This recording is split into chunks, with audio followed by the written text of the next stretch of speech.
베스도 총독은 아구스도 대의 백부장 율리온 사람을 호송대 대장으로 임명해서 바울과 몇몇의 죄수들을 로마로 보냈습니다. 그런데 여러분, 예루살렘에서 로마까지 간다는 게 쉬운 일이 아니었습니다. 예루살렘에서 로마까지 거리는 대략 한 3,000km 정도 되는 먼 거리였고요. 결코 만만치 않은 길이었기에 율리오란 대장은 바울을 데리고 이제 로마로 가는 그 길을 이제 떠나게 되죠. 근데 어떻게 가느냐 보면은요, 율리오는 가이사랴라고 하는 곳에서 배를 타고 아드라무떼노로 향하는 배를 타고 가게 됩니다. 왜 아드라무떼노행 배를 탔느냐? 로마행이 아니거든요.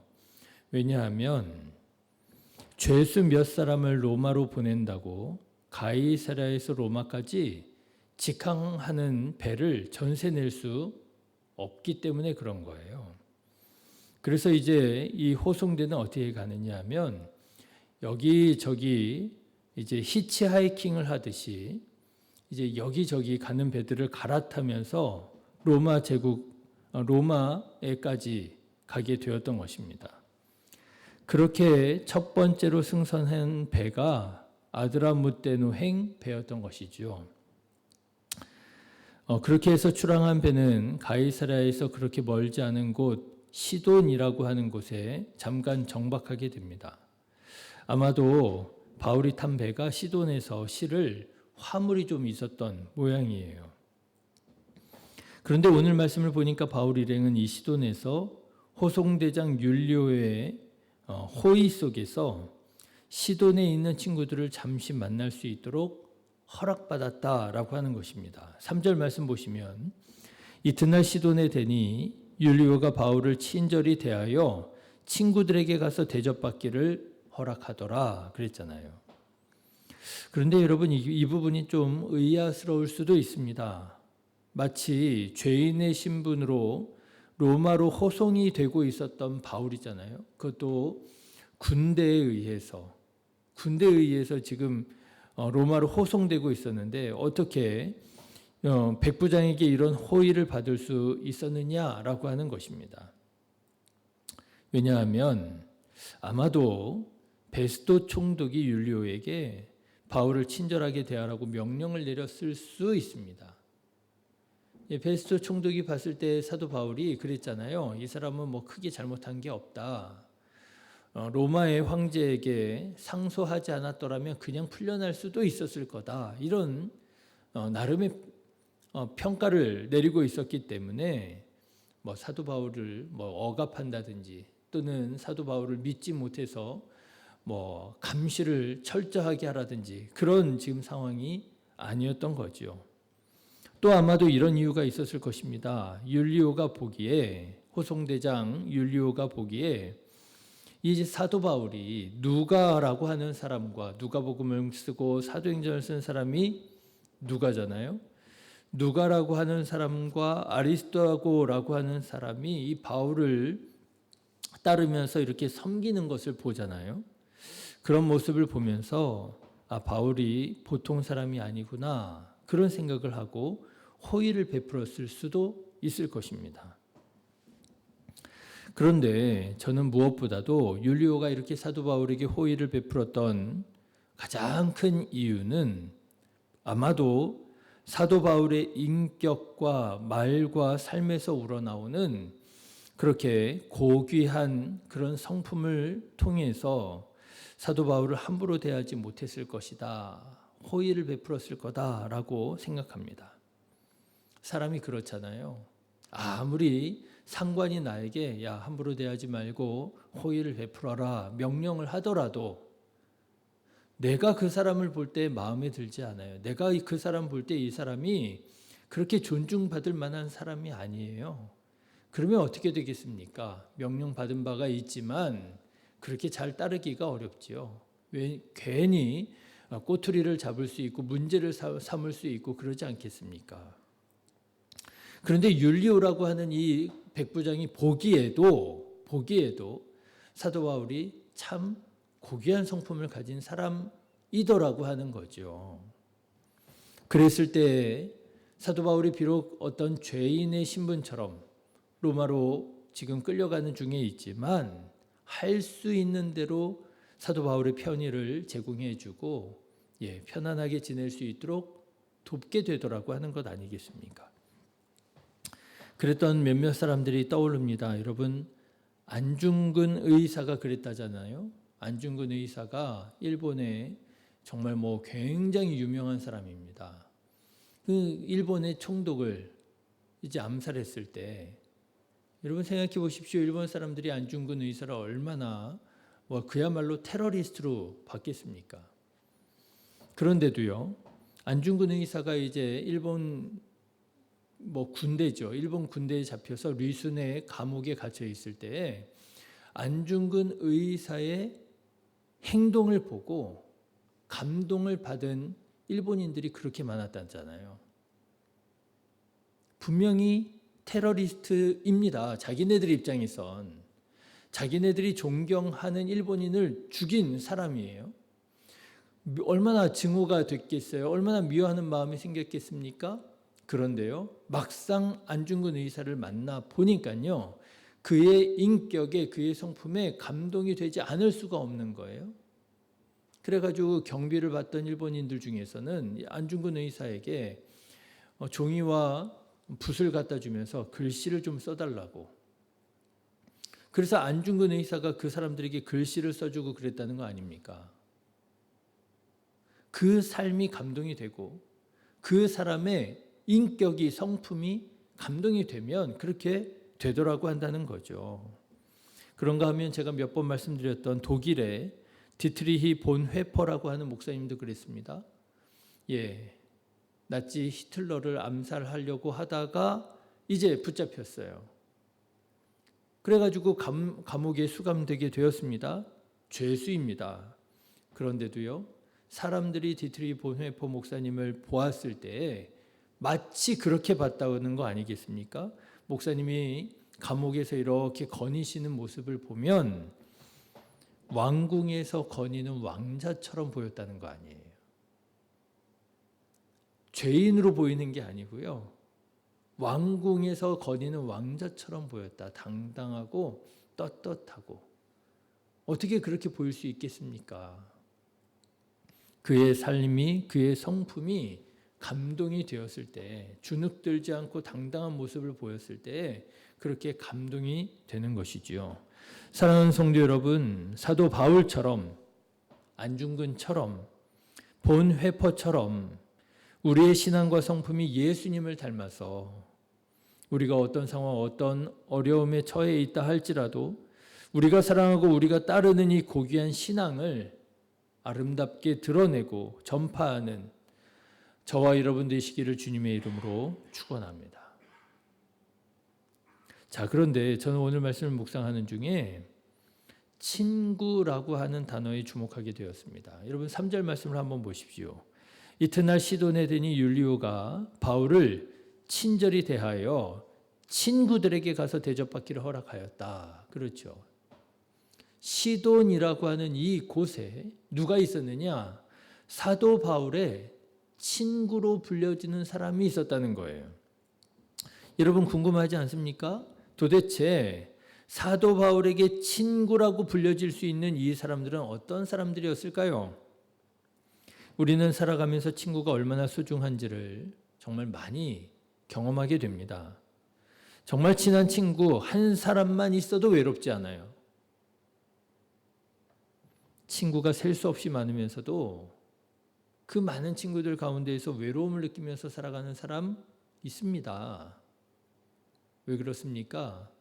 정말 나를 이해하고 정말 나와 함께 해줄 수 있는 한 사람의 친구가 없을 때 그렇잖아요. 망망대해에서 정작 마실 물이 없어서 목말라 죽는다고.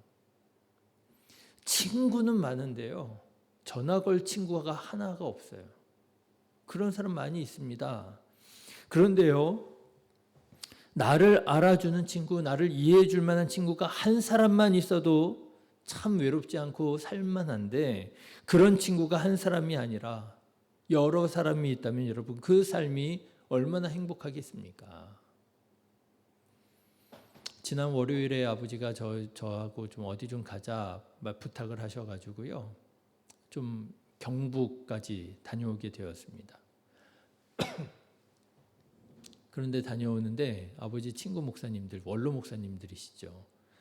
같이 모시고 다녀오게 되었어요. 경북 영주라고 하는 곳에 다녀왔는데 다녀오는 길에 이제 저는 뭐 운전사 노릇한 겁니다. 이제 운전사로 하고 가는데 한참 아버지 뻘 되시는 원로 목사님들이랑 같이 가니 제가 무슨 말을 하겠어요. 그냥 말씀 나누시는 거 이렇게 듣게 되지요.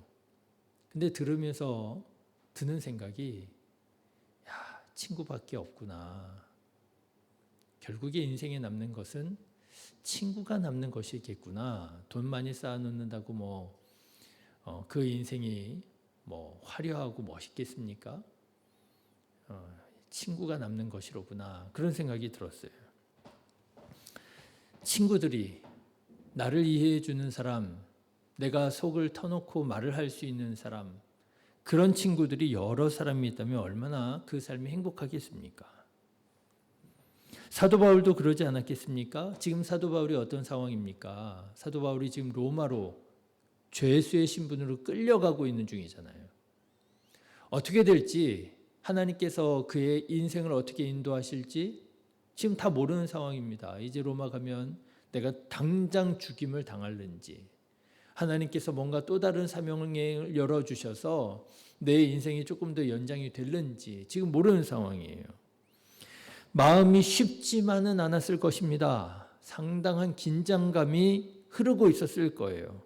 그런데 바울이 이런 시간을 보낼 때 만날 수 있는 친구가 있었다라고 하는 거예요.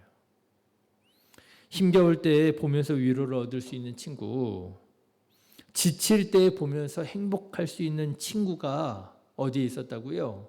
시돈에 있었다라고 하는 거예요. 여러분, 성경에서 사도 바울의 친구로 소개되는 이 사람들은 도대체 어떤 사람들이었을까요? 안타깝게도 성경은 이 사람들에 대한 정보를 그렇게 많이 알려주지는 않습니다. 그런데 한 가지 추정할 수 있는 것이 있어요. 이 시돈의 친구들은 아마도 시돈에서 남쪽으로 40km 정도 떨어져 있는 두로의 제자들처럼, 여러분 기억하십니까? 사도 바울이 3차 전도 여행을 마치고 예루살렘으로 가는 길에 두로를 잠깐 들렸었잖아요. 강제로. 그때에도 두로에서 화물을 내리는 작업 때문에 한 일주일 정도 바울이 두로에 강제로 머물러야만 했습니다. 그런데 그때 사도 바울이 두로의 제자들이라고 성경에 기록되어 있는 사람들을 수소문해서 찾아요. 그리고 그 사람들과 교제를 나누기 시작을 합니다. 이전까지는 알지 못했던 사람들이에요. 그런데 기왕이 이렇게 두로에서 한 일주일 머물게 되었으니 혹시 이 두로에도 예수님 믿는 사람들이 있지 않을까 수소문해서 찾은 사람들이 바로 성경에 두로의 제자들이라고 표현된 사람들이었고요. 그 사람들을 만나서 일주일 동안 교제하다가 예루살렘으로 갈 때 환송하면서 그렇게 보내게 되지요. 근데 그때 만났던 두로의 제자들이 어떤 사람들이었다고요? 아마도 예루살렘 대박해 때 사도 바울이 스데반 스데반 집사를 죽이잖아요. 그 일로 일어난 예루살렘 대박해 때 유대인들의 박해를 피해서 세계 곳곳에 흩어졌던 디아스포라라고 또 말하지 않습니까? 이 사람들 중에 일부가 두로에 갔었을 것이라, 그 사람들이 두로의 제자들이라고 불렸던 사람들 것이라 말씀을 드렸잖아요. 그런데 그때 두로에 갔었던 사람들도 있었고 또 어디에 갔었던 사람도 있었겠습니까? 오늘 말씀드리는 두로에서 40km 정도 위 북쪽에 있는 시돈에 정착한 그리스도인들도 있었을 것이라고 하는 거지요. 바로 그 사람들이 오늘 사도 바울과 만나고 교제하게 되는 시돈의 친구들이라고 하는 것입니다. 이렇게 이해할 수 있는 여러 가지 근거가 있어요. 두로와 시도는 같은 문화권으로 묶여져 있는 대표적인 도시들입니다. 그래서 사람들은 보통 이 지역을 어떻게 불렀느냐 하면요, 말 그대로 두로와 시돈이라고 불렀어요. 아주 가까이에 있는 쌍둥이 도시 같은 도시입니다. 마태복음 15장 21절의 말씀을 보면 성경도 그렇게 말해요. 예수께서 거기서 나가사 두로와 시돈 지방으로 들어가셨더라. 두로와 시돈은 아주 밀접하게 연결되어 있는 쌍둥이 도시 같은 곳입니다. 그러니 두로에도 그리스도인들이 피난에 갔더라면 분명 시돈에도 피난에 간 그리스도인들이 있었을 것이다. 그런데 여기에서 이제 말씀드린 것처럼 이상한 거예요. 두로의 그리스도인들과 시돈의 그리스도인들을 부르는 호칭이 다르더라고 하는 것입니다. 말씀드린 것처럼 성경은 두로의 그리스도인들을 제자라고 부릅니다. 21장 4절 말씀을 보면 제자들을 찾아가 거기서 이레를 머물더니 그 제자들이 성령의 감동으로 바울더러 예루살렘에 들어가지 말라 하더라. 두로의 그리스도인들을 뭐라고 불렀어요? 제자라고 불렀다는 거예요. 그런데 시돈의 그리스도인들은 뭐라고 부르느냐? 앞서 말씀드린 것처럼 친구라고 부르더라는 것입니다. 3절 말씀 다시 보시면 이튿날 시돈에 대니 율리오가 바울을 친절히 대하여 친구들에게 가서 대접받기를 허락하더라. 그렇죠? 친구라고 부르더라고 하는 거예요. 왜 똑같이 예수님을 믿는 그리스도인들인데 똑같이 예루살렘 박해를 피해서 온 그리스도인들인데 누구는 제자라고 부르고 누구는 친구라고 부르고 왜 이렇게 호칭이 다른 것일까요? 저는 이 두 사람들에게 한 가지 차이점, 바로 시간의 차이점이 있다는 사실을 깨닫게 됩니다. 말씀드린 것처럼 두로의 제자들은 예수 그리스도의 제자라고 하는 의미겠지요. 아직까지는 사도 바울과 만나고 교제를 나눈 적이 없었던 사람들입니다. 그들은 예수님을 믿는 그저 예수님의 제자라고 불려질 수밖에 없었던 사람들이에요. 그러면 시돈의 그리스도인들은 어떻게 친구라고 불려질 수 있었을까? 아마도 시돈의 그리스도인들이 2년 전에 사도 바울을 만났었던 두로의 제자들을 통해서 사도 바울과 교제를 나누게 된 것이 아니겠느냐라고 하는 것입니다. 지금요, 두로에 방문했었던 것보다 한 2년 정도가 흐른 시점이에요. 이 두로의 제자들이 사도 바울을 만나게 되었잖아요. 만나보니까 역시나 명불허전인 거죠. 예전에는 그렇게 자기네들을 박해하던 자기 그리스도인들 동료들을 잡아 죽이던 그 사도 바울이, 악명 높았던 사도 바울이 회심하고 예수님을 전하고 교회를 세우는 사람이 되었다는 소문만 듣고 있었는데 직접 만나보니까요, 너무너무 은혜가 되고 감동이 되고 도전이 되더라고 하는 것 아닙니까? 이 두로의 제자들이 가까이 있었던 시돈의 제자들에게도 사도 바울을 소개하고 아마도 사도 바울과 이 시돈의 그리스도인들과 교제가 생겨나지 않았을까라고 하는 것이에요. 2년 동안 시돈의 사람들은, 제자들은 바울과 교제를 하면서 어떻게 되어 갔겠습니까? 다만 예수 그리스도의 제자가 아니라 사도 바울의 친구로 변화져 가게 되었더라고 하는 거죠. 여러분, 저는 이 두 이름이 모두 귀하다 싶습니다. 두로의 제자들, 너무나도 귀한 이름이 아닙니까? 두로에 사는 예수 그리스도의 제자들, 얼마나 귀합니까? 오늘 우리식으로 말하면 그런 거죠. 양주에 사는 그리스도의 제자들 이런 거예요. 귀한 이름이지요. 그런데 이 이름만 귀한 게 아니더라는 거죠. 시돈에 사는 누구의 친구들이요? 사도 바울의 친구들. 너무나도 귀한 이름이 아닙니까? 사랑하는 성도 여러분, 이렇게 예수 그리스도의 제자일 뿐만 아니라 그리스도의 친구, 그리스도인들의 친구 되시기를 주님의 이름으로 축원합니다. 저는 이것이 예수님께서 원하시는 삶이라고 생각을 해요. 예수님께서 말씀하시지 않았습니까? 무엇보다도 중요한 게 사랑이라고 말씀하셨잖아요. 그런데 예수님께서 또 사람들에게서 찾으셨던 건 믿음이라고 그러셨잖아요. 하나님을 믿는 사람은요, 예수님을 믿는 사람은요, 또한 어떠한 사람이어야 하느냐 하면은요, 사람들을 사랑할 줄 아는 사람이어야 된다라고 하는 거죠. 하나님을 너무너무 사랑해요. 하나님을 정말 믿습니다. 그런데 사람들은 싫어요. 만나기도 귀찮아요. 그럴 수 없다라고 하는 거죠. 그리스도의 제자라고 한다면 그리스도인들의 친구여야 된다라고 하는 거죠. 저는 사도 바울이 참 든든하고 행복했겠다 싶습니다. 지금 상황이 좀 쉽지는 않아요. 죄인의 신분으로 로마로 지금 압송되어져 가고 있는 거 아닙니까? 아마 마음이 좀 어려웠을 거예요. 예수님도 십자가 사명 감당하시기 전에 제자들에게 말씀하시잖아요. 내가 지금 죽게 되었으니, 내가 지금 마음이 너무너무 힘드니까 너희들도 나와 함께 기도해 달라. 겟세마네에서 말씀하셨잖아요.